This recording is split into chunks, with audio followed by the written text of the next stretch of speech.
Hello అండి, welcome to our channel. ఈరోజు మనం ఇంటింటి రామాయణం సీరియల్ గురించి చెప్పుకుందామండి. ఈరోజు ఎపిసోడ్ చాలా బాగుందండి. సో వీడియో మొత్తం స్కిప్ చేయకుండా చూడండి. ఇకపోతే మీరు కనుక మా వీడియో ఫస్ట్ టైం చూసినట్లయితే ప్లీజ్ సబ్స్క్రైబ్ చేయడం మర్చిపోకూడదు. ఇక వీడియోలోకి అయితే వెళ్ళిపోదాం. అవని చెప్పినట్టుగానే పల్లవి అవని దగ్గరికి అయితే వస్తుంది. ఇక పల్లవి, అక్క నీతో కాంప్రమైజ్ అవ్వాలి అంటే నాకు చాలా కండిషన్స్ ఉన్నాయి, అవేంటో చెప్పనా అంటుంది. ఇక పల్లవి అలా అంటుంటే అవనికి చాలా కోపం వస్తుంది. నీకు ఫోన్ ఎవరు చేశారు, అసలు నేను ఇక్కడికి ఎవరు రమ్మన్నారు, కాసేపు నోరు మూసుకొని వండు, నేను చెప్పింది మాత్రమే చెయ్యు అంటూ కోపం చేస్తుంది అవని. ఇక పల్లవి, ఏంటి బెదిరిస్తున్నావా, ఇలాంటి వాడికి నేను భయపడను, నేను పులిపిల్లని, భయం అనేది నా ఒంట్లోనూ లేదు, నా ఇంట్లోనూ లేదు, ఏం చేసుకుంటావో చేసుకో అంటూ కోపంగా వెళ్తుంటుంది. ఇక అవని తన దగ్గర ఉన్న ఫోన్లో తన రహస్యం అయితే చూపిస్తుంది. ఓ ప్లాన్ కూడా చెప్తుంది. ఇది నా ప్లాన్ ఏ, ఇప్పుడు నా ప్లాన్ ఏ నువ్వు కాదంటే ప్లాన్ బి చెప్తాను విను, నేను మీ ఇంటికి వస్తాను తర్వాత అంటుంటే అప్పుడు పల్లవి చాలా భయపడుతుంది. అక్క అక్క ప్లీజ్ అక్క, నీకు దండం పెడతాను, నువ్వు చెప్పినట్టు చేస్తానక్క, దయచేసి నువ్వు వంత పని చేయకక్క, నేనేం చేయాలో చెప్పక్క అంటూ దండం పెడుతుంది. ఇక అవని సింపుల్, రేపు సీతారాముల వారి కళ్యాణానికి నువ్వే అందరిని ఒప్పించాలి, నేను మీ బావగారితో కలిసి రేపు కళ్యాణం జరిపించేలా నువ్వే దగ్గరుండి అలా చెయ్యాలి. ఇక అందరూ కలిసి గుడికి రావాలి, ఏ ఒక్కరు మిస్ అయినా కూడా నీకు బ్యాండ్ బాజా భరత్ తప్పదు, మధ్యలో ఇలాంటి వేషాలు వేసినా తిక్క పనులు చేసినా నీ అంతు చూస్తాను, ఇక ప్లాన్ బి అమలు చేస్తాను, గుర్తుపెట్టుకో, నువ్వే దగ్గరుండి మా చేత సీతారాముల వారి కళ్యాణం జరిపించాలి అంటూ గట్టిగానే వార్నింగ్ ఇస్తుంది. ఇక రేపు కలుద్దాం అని చెప్పేసి అక్కడి నుండి వెళ్ళిపోతుంది అవని. ఇక అవనిచ్చిన షాక్కి పల్లవి మైండ్ దిమ్మ తిరిగిపోతుందండి. తర్వాత భానుమతి తన భర్త కోసం కలవరిస్తూ ఉంటుంది. ఇక తన భర్త వచ్చి బట్టలు వాష్ చేసుకొని వెళ్ళాడు అనుకుంటుంది. ఇక ఆ బట్టలు ఆరలేదు కాబట్టి ఆ బట్టలను ఐరన్ చేస్తూ ఉంటుంది. ఇక ఐరన్ బాక్స్ ఆన్లో పెట్టేసి తను మర్చిపోతుంది. ఇక గేమ్ మధ్యలో వదిలేశాను అని మళ్ళీ ఫోన్లో ఓ గేమ్ అయితే ఆడుతూ ఉంటుంది. పాపం ఆ బట్టలు కాస్త కాలిపోతాయి. ఇక అప్పుడే కమల్ వచ్చి, నీకు మొగుడు కన్నా మొబైల్లో గేమ్ ఎక్కువైపోయిందా అంటూ కోపం చేస్తాడు. ఇక భానుమతి, చూసుకోలేదండి అంటుంది. అప్పుడు కమల్, వేసుకోవడానికి పనికి రాకుండా చేసావు కదా, ఇప్పుడు స్వర్గానికి ఎలా వెళ్ళాలి, అసలు నేను టవల్తో స్వర్గానికి వెళ్తే ఆ ఇంద్రుడు చీ పొమ్మని అంటాడు కదా అంటూ తాతయ్య విషయంలో వచ్చి భానుమతిని అయితే ఆట పట్టిస్తాడు. చేసే పని మీద శ్రద్ధ లేకపోయినా నిర్లక్ష్యం చేసినా దానికి కావికు శిక్ష వేస్తాను అంటూ భానుమతిని చేయి చాపమంటాడు. ఇక తన అరచేతిలో కర్రతో కొడుతూ ఉంటాడు కమల్. అదేనండి, కర్ర విరకుండా కొట్టడం. ఇక నేను కొట్టకూడదు అన్నా, నీ చెయ్యి విరగకూడదు అన్నా ఒకే ఒక సొల్యూషన్, అదే రేపు అందరూ కలిసి గుడికి వెళ్ళేలా నువ్వే అందరిని ఒప్పించు అంటూ భానుమతిని అయితే చాలానే బేరిస్తాడు. ఇక భానుమతి సరేనని చెప్తుంది. ఇద్దరు ఉంటే తర్వాత పల్లవి అందరినీ కూడా హాలోగా అయితే పిలుస్తుంది. ఇక పార్వతి, ఎందుకు పిలిచావు అంటుంది. అప్పుడు పల్లవి, అవని అక్క కారణంగా రేపు సీతారాముల వారి కళ్యాణానికి రామని చెప్పారట కదా అత్తయ్య అంటుంది. ఇక శృతి, అవును, కళ్యాణం దగ్గర అవని అక్క గురించి ఎవరైనా అడిగితే మన పరువు పోతుందని అత్తయ్య గారు అలా చెప్పారు, అత్తయ్య చెప్పినట్టుగా మనం వెళ్ళకపోవడమే మంచిది కదా అంటుంది.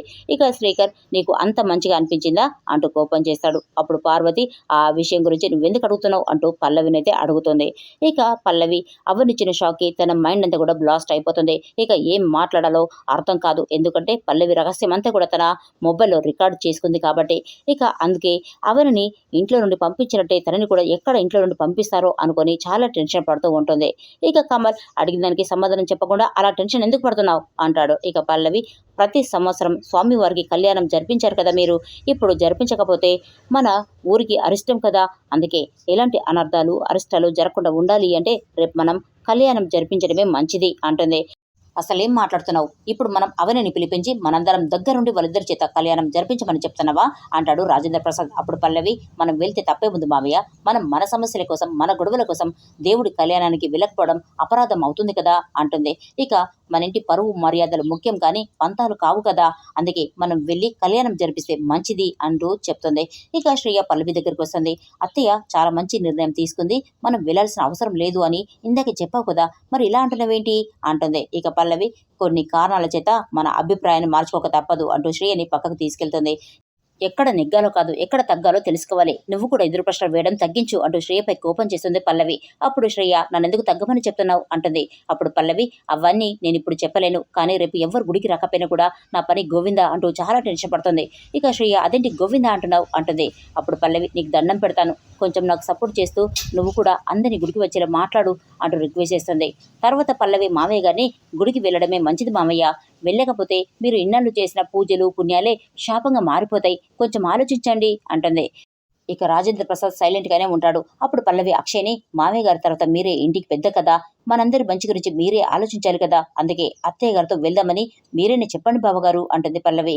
ఇక కమల్ పల్లవి మాటలు వింటూ ఉంటే తనకి తన మీద చాలా ప్రేమ పుట్టుకొస్తుంది. ఇక నీ గురించి నేను ఏదో అనుకున్నాను, నా పెళ్ళంగా నువ్వు రోజు రోజుకి తెగ నచ్చేస్తున్నావు బంగారం అంటూ మెచ్చుకుంటాడు. ఇక శ్రీకర్ కూడా నీలో ఈ మార్పును నేను నమ్మలేకపోతున్నాను అంటాడు. పల్లవి శ్రీలు చెప్తున్నది నిజమే కదమ్మా, రేపు మనం గుడికి వెళ్లి సీతారాముల వారి కళ్యాణం జరిపించాలి అంటూ కమ్మల శ్రీకర్లు అమ్మకైతే చెప్తారు. అప్పుడు పార్వతి అస్సలు ఒప్పుకోదు. ఇక పల్లవి, మీరు మీ పెద్ద కొడల మీద ఉన్న కోపంతో రానని చెప్తున్నారు తప్ప మేము కూడా మీ కోడలమే కదా, మా గురించి మీరు ఆలోచించారా? మేము మీ కోడలుగా పండుగలు చేసుకోవాలని, గుళ్ళోకి వెళ్ళాలని, దేవుడు కళ్యాణాన్ని చూడాలని మాకు మాత్రం ఉండదా?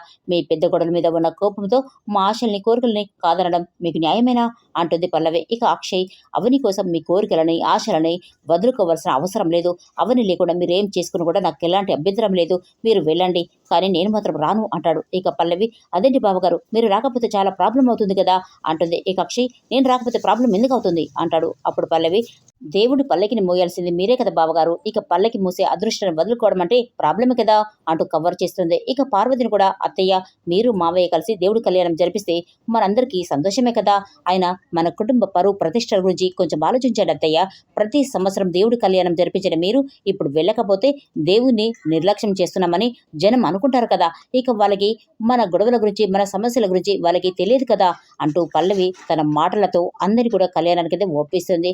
ఇక కమల్ పల్లవి మాటలు వింటూ నువ్వు చాలా గ్రేట్ అంటూ మెచ్చుకుంటాడు. ఇక శ్రీకర్ కూడా శ్రేణి మెచ్చుకుంటాడండి. ఏదేమైనా అవని ఇచ్చిన ప్లాన్ ఏ సక్సెస్ అయినందుకు పల్లవి చాలా సంతోషంగానే ఉంటుంది. అవని చెప్పినట్టుగానే పల్లవి దగ్గరుండి అవని అక్షయ్ చేత సీతారాముల వారి కళ్యాణం జరిపిస్తుందండి. మరి ఈ వీడియో మీకు నచ్చినట్లయితే ప్లీజ్ సబ్స్క్రైబ్ చేసుకోవడం మర్చిపోకూడదు.